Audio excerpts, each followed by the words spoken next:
বিএনপির ভারপ্রাপ্ত চেয়ারম্যান জনাব তারেক রহমান সাহেব বাংলাদেশে এসেছেন ডিসেম্বর মাসের ২৫ তারিখে। তার এই আগমন নিয়ে নানা রকম সন্দেহ ছিল, বিতর্ক ছিল, পক্ষ এবং বিপক্ষের নানা রকম কথাবার্তা ছিল। যারা বলেছিলেন যে তারেক রহমান সাহেব আসবেন না বা আসতে পারবেন না, শেষ দিন পর্যন্ত যারা অটল ছিলেন ২৫ তারিখ সকালবেলা পর্যন্ত, এবং অনেক আশঙ্কা করেছিলেন যে তিনি হয়তো আসতে যদি পারেনও এয়ারপোর্ট থেকে বের হতে পারবেন না। এই যে যারা হতাশাবাদী যে গ্রুপটি ছিল, তাদের মুখে রীতিমতো চুনকালি দিয়ে তিনি এয়ারপোর্ট থেকে বের হয়েছেন এবং দেশের মাটিতে পা রেখে খালি পায়ে তিনি মাতৃভূমির মাটিকে সম্মান জানিয়েছেন, আবেগপ্রবণ হওয়ার চেষ্টা করেছেন এবং সেখান থেকে তিনি নেতাকর্মীদের মাঝে চলে এসেছেন ৩০০ ফিটের সংবর্ধনা স্থলে। এবং দিনটি কোনো রকম নেতিবাচক কোনো বিষয় ছাড়া চমৎকারভাবে শেষ হয়েছে। আর এতে করে বিএনপির যারা সমালোচক, তাদের রীতিমতো ঘুম হারাম হয়ে গেছে। যারা প্রতিদ্বন্দ্বী, বিএনপির প্রতিদ্বন্দ্বী, তাদের মন খারাপ হয়ে গেছে। আর তারেকবিহীন বাংলাদেশে যারা নানাভাবে ছড়ি ঘুরাতেন ক্ষমতার, তারা এখন নতুন করে ভাবছেন যে ছড়িটা বের করবেন কি করবেন না, করা ঠিক হবে কি হবে না, ইত্যাদি নানা কথাবার্তা। এই গেল এক। ২ নম্বর হলো যে সুদূর প্রবাসী থেকে তারেক রহমান সাহেব যেভাবে দল চালিয়েছেন, সেই বাংলাদেশে অনেক অনেক ব্যক্তি তারা জনাব তারেক রহমান সাহেবের নাম ব্যবহার করে যে ফায়দা লোটার চেষ্টা করেছেন এবং কেবলমাত্র তারেক রহমান সাহেবের ভয় দেখিয়ে তারা যে আর্থিক সুবিধা নিয়েছেন, দুর্নীতি করেছেন, অনিয়ম করেছেন, কমিটি বিক্রি করেছেন, এরকম লোকজন রয়েছেন অনেক, যাদের বিরুদ্ধে অভিযোগের পাহাড়। এখন যারা অভিযোগ করতে আসবেন জনাব তারেক রহমান সাহেবের কাছে, সেটার পরিণতি কী হবে? আবার যাদের বিরুদ্ধে অভিযোগ করা হবে তাদের ব্যাপারে তারেক রহমান সাহেব কী ভূমিকা নেন, এটার উপর কিন্তু ওনার ভবিষ্যৎ নির্ভর করবে। উনি যখন লন্ডনে ছিলেন, অনেক বিষয় তিনি জানতেন বা অনেকে তার কাছে অভিযোগ করতেন। কেউ টেলিফোনে করতেন, কেউ হয়তো ওনার সাথে গিয়ে দেখা করে করতেন। উনি তার সুদূর প্রবাসে থাকার কারণ দেখিয়ে অনেক বিষয় তিনি এড়িয়ে যেতে পারতেন। কিন্তু যেহেতু এখন সরাসরি তিনি বাংলাদেশে আছেন, কাজেই এখন তার দলের যে কোনো দুর্বলতা, যে কোনো অক্ষমতা, যে কোনো অনিয়ম, এটি তিনি দায় এড়াতে পারবেন না। তাকে এই দায় নিতে হবেই। কাজে এগুলোর উপরে তার অনেক কিছু নির্ভর করবে। আর তাকে এই সময়টিতে সবচেয়ে বেশি তাকে যে রক্ষা করতে পারবে, সেটা হলো প্রবল রাজনৈতিক প্রতিদ্বন্দ্বিতা। তিনি যদি রাজনৈতিকভাবে প্রতিদ্বন্দ্বিতার মুখোমুখি না হন, তার নেতাকর্মীরা যদি অবাধে বাংলাদেশে দাপট দেখাতে পারে, আপনি নিশ্চিতভাবে ধরে নিতে পারেন যে তাদের পরিণতি ছাত্রলীগ, যুবলীগ কিংবা আওয়ামী লীগের চাইতে হাজার গুণ খারাপ হয়ে যাবে, কোনো সন্দেহ নেই। এই জন্য হয় কি, যখন কোনো একটা সমাজে প্রতিযোগিতা না থাকে, আমাদের প্রকৃতিটাই কিন্তু আল্লাহ রাব্বুল আলামিন তৈরি করেছেন তাপ চাপ দিয়ে। অর্থাৎ আপনার চারিদিক থেকে বাতাসের চাপ থাকবে, মাটিতে আপনার একটা টান থাকবে, মাধ্যাকর্ষণ শক্তি থাকবে, মহাকর্ষণ শক্তি থাকবে, আকাশ থেকে টানতে থাকবে এবং আপনার শরীরটিকে আপনি ব্যালেন্সে রাখতে পারবেন। কিন্তু এই ব্যালেন্সটা যেখানে থাকে না, বাতাস থাকে না, আলো থাকে না, সেখানে মানুষ হাওয়ায় উড়তে থাকে চাঁদের দেশের মতন করে। এই জন্য আসলে শক্ত প্রতিদ্বন্দ্বী থাকা যে কোনো একজন মানুষের সফলতার জন্য সবচেয়ে ভালো। রাজনীতিতে সবসময় আপনি পৃথিবীর যত বিখ্যাত লোক দেখেন, সব লোকেরই রাজনৈতিকভাবে প্রবল প্রতিপক্ষ ছিল এবং এর জন্যই তারা ভালো করেছেন। শহীদ প্রেসিডেন্ট জিয়াউর রহমান জমানাতে তিনি যখন ক্ষমতায় এলেন, তখন প্রথম তার জন্য যে সমস্যা দেখা দিল সেটা হলো জাসদের বাড়াবাড়ি। অর্থাৎ ৭ই নভেম্বরে যে বিপ্লবটি জাসদ করেছিল, তার জন্য তারা মনে করত যে জাসদই হলো এই আন্দোলনের master mind. Doctor Mohammad Yunus যে সমস্যায় পড়েছেন এনসিপির দ্বারা, বা যে সমস্যায় তিনি পড়েছেন সেই সমন্বয়কদের দ্বারা, ঠিক একই সমস্যায় জিয়াউর রহমান সাহেব পড়েছেন জাসদের দ্বারা। তো জাসদের সেই হাত থেকে বাঁচার জন্য তাকে নিষ্ঠুর হতে হয়েছে। দ্বিতীয় তার যে সমস্যা সেটা হলো তার জমানাতে হঠাৎ করে দক্ষিণপন্থী গ্রুপ শক্তিশালী হয়ে পড়ে। জামাত শক্তিশালী হয়, মুসলিম লীগ শক্তিশালী হয় এবং জামাত এবং মুসলিম লীগের মদতপুষ্ট পাকিস্তান ফেরত সামরিক এবং বেসামরিক কর্মকর্তারা জিয়াউর রহমানের জন্য রীতিমতো আজরাইলের ভূমিকায় অবতীর্ণ হয়। এবং জিয়াউর রহমান সাহেব যেহেতু মুক্তিযোদ্ধা ছিলেন, আর অন্যদিকে যেহেতু মুক্তিযুদ্ধের যারা সপক্ষ শক্তি তাদের আউস্ট হয়ে গিয়েছিল, অর্থাৎ আওয়ামী লীগ সেই সময়টাতে ছিল, ফলে ওই শূন্যটাতে যেভাবে মুসলিম লীগ জামাত দখল করেছিল ঠিক একই অবস্থা কিন্তু এখন বাংলাদেশে দক্ষিণপন্থীদের আওয়ামী লীগের অবর্তমানে তাদের যে শক্তিমত্তা, এটা জিয়াউর রহমানের জামানাতে যতটা বেশি ছিল তার সাথে অনেক অনেক বেশি জনাব তারেক রহমান সাহেবের জন্য চাপ তৈরি করবে। জিয়াউর রহমান সাহেবের জামানাতে যারা ছিলেন মুসলিম লীগের, জামাতে ইসলামী, তারা অনেক প্রাজ্ঞ ছিলেন, অভিজ্ঞ ছিলেন এবং এখনকার মতো ইন্টারনেট ছিল না। এবং তখন টিনের ছেলে কাওয়া বা 1, 2, 3 এই ধরনের স্লোগান হবে, এটা কল্পনাই করা যেত না। কোনো একজন সম্মানিত লোককে নিয়ে এ ধরনের কথাবার্তা বলবে, এটি কেউ মানে আউট অফ দেয়ার ইমাজিনেশন। কিন্তু এখন কি হলো, এখন এমন একটা বেয়াদব জেনারেশন আমাদের সামনে চলে এসেছে, এরা সব কিছু করতে পারে, যে কোনো মানুষকে নিয়ে যে কোনো কথা বলতে পারে, যে কোনো অপরাধ করতে পারে এবং তাদের কোনো রকম অনুশোচনা বোধ নেই, লাজ নেই, লজ্জা নেই, অপমান বোধ নেই, কিচ্ছু নেই। একটা নতুন জেনারেশনের মধ্যে চলে আসছে।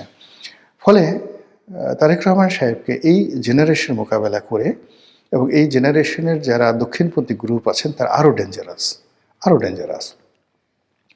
এই জিনিসগুলো যদি তাকে মোকাবেলা করতে হয় আগামী দিনগুলোতে, তাহলে তার দলের অস্তিত্ব থাকবে না। জিয়াউর রহমান সাহেব যখন দেখলেন যে তিনি জামাতের সঙ্গে পেরে উঠছেন না, তখন জামাতের রাজনীতিটাকে তিনি কৌশলে ডিফিকাল্ট করে দিলেন, যাকে বলা হয় জটিল করে দিলেন। এবং এজন্য জামাতের একটা বিরাট, যারা জামাতের মধ্যে একসময় মুসলিম লীগ করতেন বা রাজাকার ছিলেন, আলবদর ছিলেন, তাদের মধ্যে অনেককে তিনি মাঠে নামিয়ে দিলেন। অনেক ইন্টেলেকচুয়াল রয়েছেন, ইসলামপন্থী স্মার্ট লোক ছিলেন। বিশেষ করে ওই জমানাতে ইনকিলাবের যিনি প্রতিষ্ঠাতা ছিলেন মাওলানা মান্নান, অসাধারণ মেধাবী। বাংলাদেশে মানে এইরকম ইসলামপন্থীদের মধ্যে এইরকম মেধাবী, এরকম স্মার্ট লোক আপনারা যারা মাওলানা মান্নানকে দেখেননি তারা কল্পনাই করতে পারবেন না। এ যুগের মামুনুল হক, এ যুগের ডাক্তার শফিক বা এ যুগে যে সকল জুনায়েদ হাবিবি যারা আছেন, মানে যদি আপনি মাওলানা মান্নানকে, মাওলানা মহিউদ্দিন খানকে, তারপরে হাফিজ হুজুর সাহেবকে, ওয়াইদুল হক, খতিব ওয়াইদুল হক, এদেরকে আপনি 1000 নম্বর দেন, তাহলে বর্তমান জমানাতে যারা আছেন তাদেরকে আপনি 1 নম্বর দিতে ইচ্ছা করবে না। আমি তাদের সঙ্গে চলেছি, আমি জানি এটা। তাদের জ্ঞানের গভীরতা, তাদের চরিত্র, তাদের ব্যক্তিত্ব, তাদের ধন সম্পদ, তাদের ইন্টারন্যাশনাল কানেক্টিভিটি, এটা কল্পনাই করা যায় না এই যুগে যারা দক্ষিণপন্থী রয়েছে। তো সেই জমানাতে তিনি জনাব তারেক রহমান সাহেব মাওলানা মান্নানকে নামিয়ে দিলেন জামাতের বিরুদ্ধে এবং অত্যন্ত ক্যানিং, যেটাকে বলে ইংরেজিতে ক্যানিং, চালাকি করে, বুদ্ধি খাটিয়ে মাওলানা মান্নান যেভাবে জামাতকে কোণঠাসা করেছিল, এবং সেটা যদি না করতেন জিয়াউর রহমান সাহেব সঙ্গে, মানে জিয়াউর রহমান সাহেবের পক্ষে তখন জামাতকে মোকাবেলা করা সম্ভব ছিল না। কিন্তু এত কিছুর পরেও কিন্তু জিয়াউর রহমান সাহেব দেখলেন যে না, হচ্ছে না, তিনি পারছেন না। একদিকে জাসদ, অন্যদিকে সর্বহারা পার্টি, অন্যদিকে যাকে বলা হয় এই দক্ষিণপন্থী অসংখ্য গ্রুপ, তারপরে মুসলিম লীগ, তার নিজের দল, মানে অন্তত 100টি ধড়িবাজ গ্রুপ তৈরি হয়ে গেল। এর মধ্যে সেনাবাহিনীতে একটার পর একটা বিদ্রোহ, এবং সেনাবাহিনীর সেই বিদ্রোহের সঙ্গে সঙ্গে পার্বত্য অঞ্চলে সমস্যা দেখা দিল। তো এই অবস্থাতে তিনি মনে করলেন যে এখন শক্ত রাজনৈতিক প্রতিপক্ষ ছাড়া সম্ভব নয়। ফলে তিনি নিজে কিন্তু আওয়ামী লীগকে রিভাইভ করেছিলেন। এটা আওয়ামী লীগের জন্য নয়, তার নিজের জন্য। তারপর তিনি আওয়ামী লীগকে রিভাইভ করার পর দেখলেন যে আওয়ামী লীগ সেই দ্বন্দ্ব করে, সংঘাত করে, গ্রুপিং করে, 3 থেকে 4টা গ্রুপ হয়ে গেল, মিজান গ্রুপ হয়ে গেল। তারপরে শেষে যাকে বলা হয় আব্দুল মালেক উকিল গ্রুপ হয়ে গেল, আরেকটি আরও 2-3টি গ্রুপ হয়ে গেল বিভিন্নভাবে, মহিউদ্দিন গ্রুপ হয়ে গেল, বাকশালের আর একটা গ্রুপ হয়ে গেল। তখনও বাকশাল হয়নি, কিন্তু মানে ওই যারা কট্টরপন্থী বাকশাল ছিলেন তারা আলাদা হয়ে মোটামুটি 3 থেকে 4টি গ্রুপ হয়ে এমন দ্বন্দ্ব সংঘাত শুরু করে দিল। তো সেদিকে আব্দুর রাজ্জাক, ডক্টর কামাল হোসেন, বরিশালের মহিউদ্দিন সাহেব, যার নাম ছিল চাকু মহিউদ্দিন, তুফাইল সাহেব, আমু সাহেব, সুরঞ্জিত সেনগুপ্ত থেকে শুরু করে আওয়ামী লীগের যে সকল নেতৃবৃন্দ, জোহরা তাজউদ্দিন, সাজেদা চৌধুরী, আরও অনেকে, মানে কোনো অবস্থাতেই আব্দুল মালিক উকিল, মানে টাঙ্গাইলের আব্দুল মান্নান, মানে একজনে ছিলেন রীতিমতো মহিরু। এর মধ্যে লতিফ সিদ্দিকী, কাদের সিদ্দিকী তখন দেশের বাইরে, যারা লতিফ সিদ্দিকী দেশের বাইরে, অন্যান্য যারা ছিলেন, মানে গ্রুপিংয়ের যন্ত্রণায় মানে মানুষের জীবন অতিষ্ঠ হয়ে গেল। জিয়াউর রহমান চিন্তা করলো যে না, এটা সম্ভব নয়। তখন তিনি কিন্তু শেখ হাসিনাকে আনার উদ্যোগ নিলেন আওয়ামী লীগকে ঐক্যবদ্ধ করার জন্য। কারণ হলো তিনি যেখানে হাত দিচ্ছেন সেখানে বিশৃঙ্খলা, জামাতে বিশৃঙ্খলা, মুসলিম লীগে বিশৃঙ্খলা, তার নিজের দলে বিশৃঙ্খলা, এবং সে নিজের দলে বিশৃঙ্খলতা, মানে চট্টগ্রামের বিশৃঙ্খলতা বন্ধ করার জন্য, পলিটিক্যাল নেগোসিয়েশন করার জন্য গিয়েই তো তিনি মারা গেলেন, শহীদ হলেন। তো ওই অবস্থাতে তিনি শেখ হাসিনাকে ফেরত এনেছিলেন যেন তার একটা শক্ত প্রতিপক্ষ থাকে। কিন্তু শেখ হাসিনা আসার অল্প কিছুদিন পরেই তিনি কিন্তু নিহত হন। ফলে তিনি রাজনীতির যে সুবাতাস, রাজনীতির যে সুখ, সেটা কিন্তু পাননি। একজন মিলিটারি ডিক্টেটর হিসেবে, একজন অ্যাডমিনিস্ট্রেটর হিসেবে তিনি যে তার শুভকর্ম, সেই শুভকর্ম নিয়ে তিনি বেঁচে আছেন। তো ওই অবস্থাতে যদি তার মৃত্যু হতো, তাহলে তার পরিণতিটা কি হতো বলা যায় না। যেহেতু একটা দুর্ঘটনার মাধ্যমে, একটা সেনা বিদ্রোহের মাধ্যমে, একটা অভ্যুত্থানের মাধ্যমে তার নির্মম হত্যাকাণ্ড হয়েছে, ফলে তিনি যে পাবলিক সেন্টিমেন্ট পেয়েছিলেন, এই কারণে জিয়াউর রহমান এখন সকল মানুষের সম্মান এবং মর্যাদার প্রতীক হয়ে আছেন। কিন্তু তার পলিটিক্যাল যে থিওলজি, ধর্মতত্ত্ব, তার যে পলিটিক্যাল, তিনি যে মানে যে একটা লিগেসি তৈরি করার চেষ্টা করেছিলেন, সেই জিনিসটি বিএনপির যারা লোকজন আছে তাদেরকে বুঝতে হবে যে কেন তিনি আব্দুল হামিদ চৌধুরী, কেন তিনি আবুল মনসুর আহমদ, কেন তিনি ফেরদৌস আহমেদ কুরেশির মতো মানুষকে এতটা মর্যাদা দিতেন, এতটা মর্যাদা দিতেন। এইগুলো একটা গ্রুপ। আর একটা গ্রুপ ছিল সেই আতাউর রহমান সাহেব, মশিউর রহমান যাদু মিয়া, শাহ আজিজুর রহমান, এদের মতো লোককে নিয়ে তারা আর একটা গ্রুপ ছিল। আর পার্লামেন্টটাকে জমিয়ে রাখার জন্য কাজী জাফর আহমেদ, মদুদ আহমেদ, ওবায়দুর রহমান, কে এম ওবায়দুর রহমান, তাদেরকে দিয়ে তিনি আর একটা গ্রুপ। কিন্তু কোনো অবস্থাতে আওয়ামী লীগ ছাড়া কিন্তু তার এই যে বাংলাদেশের সবচেয়ে মেধাবী লোকগুলোকে তিনি নেওয়ার পরেও কিন্তু তিনি স্বস্তি পান নাই। ব্যালেন্স করার জন্য তাকে কিন্তু আওয়ামী লীগটাকে রিভাইভ করার পরে আবার আওয়ামী লীগকে রিভাইভ শুধু করে না, ঐক্যবদ্ধ করার জন্য শেখ হাসিনাকে আনয়ন করতে হয়েছিল। বোঝার চেষ্টা করুন ওই সময়টাতে যে অবস্থা ছিল, অর্থাৎ 1975 সনের 7ই নভেম্বর থেকে আপনি জিয়াউর রহমান সাহেবের যে মৃত্যুর দিন পর্যন্ত, 81 সন পর্যন্ত বাংলাদেশের অবস্থা কিন্তু টারমাইল ছিল। উনি খুব শক্ত হাতে সব কিছু দমন করেছেন। কিন্তু ওই সময়টাতে যারা ছিলেন তারা বুঝতে পারবেন যে পলিটিক্যাল অবস্থা কোন পর্যায়ে ছিল।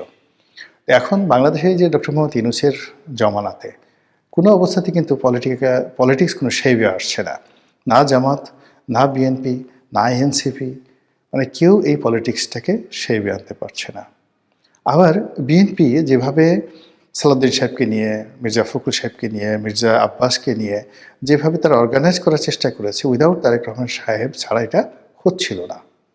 ফলে এই বিরাট পলিটিক্যাল যে শূন্যতা, সেই শূন্যতা দূর করার জন্যই কিন্তু জনাব তারেক রহমান সাহেবকে বাংলাদেশে আনা হয়েছে বা তিনি এসেছেন। এখন তারেক রহমান সাহেব তিনি কতটা পারবেন কি পারবেন না, তার কতটা কর্তৃত্ব আছে বা নেই, এ সকল বিষয় নয়। যেদিন তিনি পাড়া দিয়েছে সেদিন থেকে লোকজন ধরে নিয়েছে তিনি ভবিষ্যৎ প্রধানমন্ত্রী, তিনি সব পারেন। আর এই যে তিনি সব পারেন, এই মোহটা থাকবে 6 থেকে 7 দিন। এই 6 থেকে 7 দিনের মধ্যে তাকে রাষ্ট্রনায়কের মতো কতগুলো সিদ্ধান্ত নিতে হবে। হয়তো অনেক সিদ্ধান্ত অপ্রিয়, কিন্তু সেই সিদ্ধান্তগুলোর মধ্যে আয়রনই থাকতে হবে। লৌহ মানবের মতো বা লৌহ মানবীর মতো তার সিদ্ধান্তগুলো রীতিমতো স্বাভাবিক যে প্রথা, তছনছ, গত 14 মাসে যে প্রথাগুলো তৈরি হয়েছে, সেই প্রথাকে ভেঙে তছনছ করে দেবে। আপনি ফকল্যান্ড যুদ্ধের কথা যদি চিন্তা করেন, মার্গারেট থ্যাচারের সিদ্ধান্ত, 1971 সালে মুক্তিযুদ্ধ, 75-এর যে এমার্জেন্সি ডিক্লারেশনের মাধ্যমে ইন্দিরা গান্ধী যে সিদ্ধান্ত নিয়েছিলেন, এটাকে বলা হয় লৌহ মানবী। আমেরিকাতে ঠিক কিউবাতে যখন মিসাইল নিয়ে মোতায়েন নিয়ে গণ্ডগোল হলো, ঠিক সেই সময়তে জন এফ কেনেডি, আর যখন ইরান কন্ট্রা কেলেঙ্কারি হলো, ঠিক সেই সময়তে রোনাল্ড রিগান যে সিদ্ধান্তগুলো নিয়েছিলেন, এগুলোকে বলা হয় রাষ্ট্র নায়কোচিত সিদ্ধান্ত। কারো দিকে তিনি তাকাননি, জাস্ট তিনি একা সিদ্ধান্ত নিয়েছেন এবং সেটা বাস্তবায়ন করেছেন। তো সেই ক্ষেত্রে এখন জনাব তারেক রহমান সাহেব কীভাবে এসছেন, পত্রপত্রিকায় নানা রকম কথাবার্তা বলা হচ্ছে, সামাজিক মাধ্যমে আরও বেশি বলা হচ্ছে। তিনি কি রাশিয়ার গ্রিন সিগন্যাল পেয়ে, ভারতের গ্রিন সিগন্যাল পেয়ে, ভারতের বন্ধুত্বের আশ্বাস পেয়ে, নাকি পশ্চিমাদের আশ্বাস পেয়ে, নাকি আমেরিকার আশ্বাস পেয়ে, নাকি রেনুর সাহেবের আশ্বাস পেয়ে এসছেন, ডাজ নট ম্যাটার। তাকে যে কাজটি করতে হবে সেটা হলো তার দলের যে বিশাল এই মুহূর্তে যে জনগণ আছেন তাদের মধ্যে একটা রাজনৈতিক সাম্যতা, ভারসাম্য আনার জন্য তার উপযুক্ত প্রতিদ্বন্দ্বী লাগবে। এবং সেই প্রতিদ্বন্দ্বী যদি তিনি দাঁড়া করান জামাতকে, জামাতও শেষ, তিনিও শেষ। আবার তিনি যদি অতীতের মতো একটা জাতীয় সরকার করে জামাত সামাত সবাইকে নিয়ে যদি একটি ঐক্যবদ্ধ নির্বাচন, একটি জাতীয় সরকার করতে চান, তাহলে তার এই যে চেষ্টা, এটি হবে 2014-এর মতো, 2018-এর মতো, 2024-এর মতো আওয়ামী লীগের কার্বন কপি। আর তাকে যদি সত্যিকার অর্থে নেতা হিসেবে অমরত্ব লাভ করতে হয়, তাহলে এই রাজনীতিতে যদি তিনি ভারসাম্য আনতে না পারেন তাহলে হবে না। আর সেই ভারসাম্য আনার জন্য তার হাত দ্বারা যদি তার পিতার মতো আওয়ামী লীগ পুনর্বাসিত হয়, শেখ হাসিনা আসেন বা শেখ হাসিনা ছেলে সন্তানরা আসেন বা আওয়ামী লীগের যারা রিফাইন্ড নেতৃত্ব রয়েছে বা রিকনসিলিয়েশন বলতে যা বোঝায়, সেটি জনাব তারেক রহমান সাহেবের হাত দিয়ে হয়, আমি খুব বেশি আশ্চর্য হব না।